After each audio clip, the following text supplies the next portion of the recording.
Nifty largely range में इस समय स्टक है विथ नेगेटिव बायस 9133 पर ट्रेड कर रहा है, लेकिन एक्शन देखने को मिल रहा है कहीं और, यानी कि कमोडिटी मार्केट्स में भी गोल्ड, क्रूड, इस पर काफ़ी एक्टिविटी देखने को मिल रही है और डेफिनेटली जो कुछ हद तक रिस्क एवर्जन बढ़ा है वो रिफ्लेक्ट कर भी रहा है यहाँ पर। मृत्युंजय।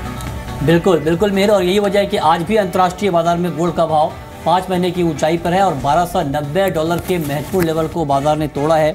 अच्छी तेज़ी यहाँ पर देखने को मिली है और पिछले हफ्ते गोल्ड में करीब 2.5% की तेज़ी आई थी और 2-3 ऐसी महत्वपूर्ण वजह बाजार में सामने आई जिसका बड़ा इम्पैक्ट बुलियन मार्केट पर देखने को मिला है।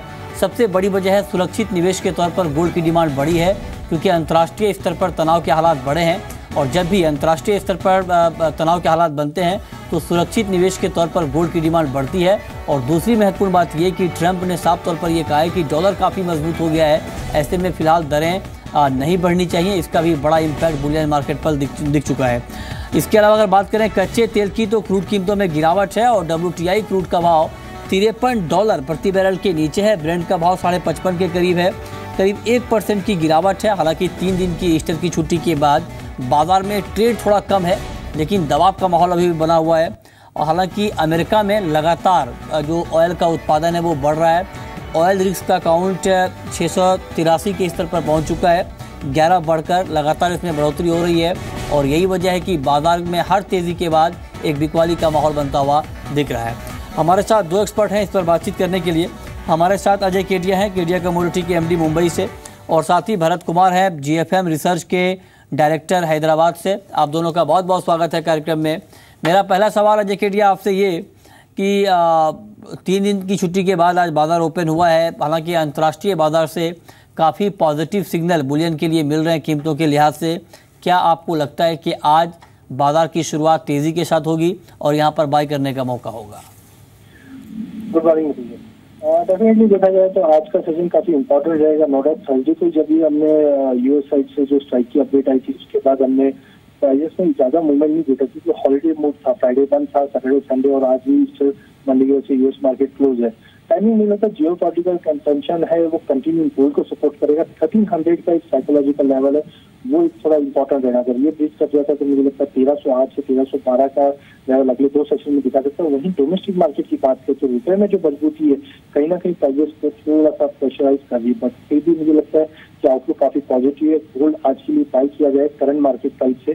स्टॉप लॉस रहेगा 29,300 का, टारगेट रहेगा ऊपर में 29,650 का। ओके, ठीक है।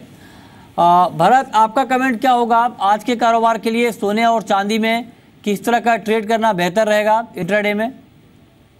गोल्ड एंड सिल्वर में दोनों में बाइंग करना चाहिए। स्पेशली गोल्ड अराउंड 29,400 के आसपास आ गया तो खरीदना चाहिए। 29,000 के 200 के नीचे क्लोज दिया तो we can expect correction. Otherwise on the higher side 29,800 अभी भी पेंडिंग टारगेट है। प्रोबेबली रूपी में थोड़ा स्ट्रेंथ आने की वजह से we are not seeing exact correlation with the international prices. Otherwise 60 to 64.20 काफी महत्वपूर्ण सपोर्ट है इवन USD INR में। So I think one should be on the buy side 29,200 के नीचे तो स्टॉप लॉस में। ओके, तो आज के कारोबार के लिए गोल्ड और सिल्वर में दोनों एक्सपर्ट की बाइंग की कॉल है। आप बाई करके मुनाफा कमा सकते हैं गोल्ड और सिल्वर में। अजय केडिया का भी मानना है कि आज बाई करने का मौका है और भरत भी आज के लिए बाइंग की कॉल ही गोल्ड और सिल्वर में दे रहे हैं। आगे बढ़ते हैं और आप बात करते हैं कच्चे तेल की। क्रूड को लेकर के अजय आपका कमेंट क्या होगा? क्रूड का मार्केट थोड़ा सा दबाव में आया है क्योंकि एक तो ट्रेड कम है और दूसरी महत्वपूर्ण बात यह है कि अमेरिका से लगातार उत्पादन बढ़ने की खबरें आ रही हैं। ऐसे में आपको लगता है कि क्रूड में जो भी रिकवरी दिखे, जो भी बाउंस दिखे, वहाँ पर बेच कर चलना चाहिए? बिल्कुल, मुझे इंट्राडे के लिहाज से डेफिनेटली मैं सेल साइड जाऊंगा, बट मुझे कोई बड़ी तेजी या बड़ी मंदी एज ऑफ नाउ नहीं दिखाई देगी। नवंबर से अगर अपन देखें तो 50 से $54 का काफी टाइम से रेंज इंटैक्ट था। मार्च में हमने वो रेंज देखा, $47 का लो देखा क्योंकि US में कंटिन्यू प्रोडक्शन बढ़ रहा है, इन्वेंटरी बढ़ रही है। बट वापस मार्केट वही रेंज में आ गया तो मुझे लगता है रेंज बाउंड रहेगा। बड़ा रेंज है $50 से $54। आज के लिए ट्रेंड थोड़ा नेगेटिव है, ऑलरेडी गैप डाउन ओपनिंग हुआ है नीचे टारगेट के करीब ही। मुझे लगता है अगर 3410 का भी लेवल मिले बीच के चलिए, नीचे में करीबन 3570 से 3560 का लेवल रहेगा। जियो पॉलिटिकल टेंशन एक तरफ बना हुआ है तो कहीं ना कहीं क्रूड को भी सपोर्ट करना चाहिए, बट मुझे लगता है जब तक $56 का लेवल नहीं तो होता WTI पे मार्केट एक रेंज में रहेगी। ठीक है भरत, क्या आपको भी लगता है कि इंट्राडे ट्रेडर को कच्चे तेल में बेचकर चलना चाहिए? या $54 हिस्टोरिक सप्लाई जोन है, सो उस हिसाब से M6 में भी आई think one should be on the short side.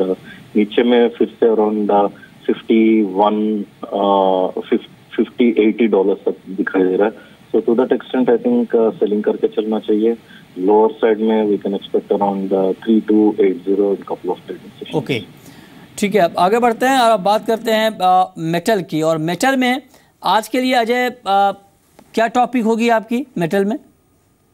देखिए आज लंदन मार्केट बंद है। पिछले हफ्ते में भी हमने काफी अच्छे करेक्शन के बाद थोड़ा बाउंस भी आते हुए देखा था।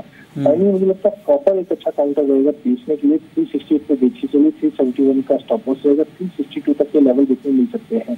क्योंकि जिस दिन से हमने लास्ट वीक में देखा जो सप्लाई कंसर्न था वो कहीं ना कहीं पूरे कूल डाउन हो चुके हैं। इंटरनेशनल में भी हमने 5700 के नीचे अलग में ट्रेड करते हुए देखे, जो मुझे लगता है 55-40 तक का लेवल दिखा सकता है। दैट मीन्स अपने डोमेस्टिक मार्केट पे करीबन 360 से 362 का ओवरऑल लेवल देखने मिल सकता है।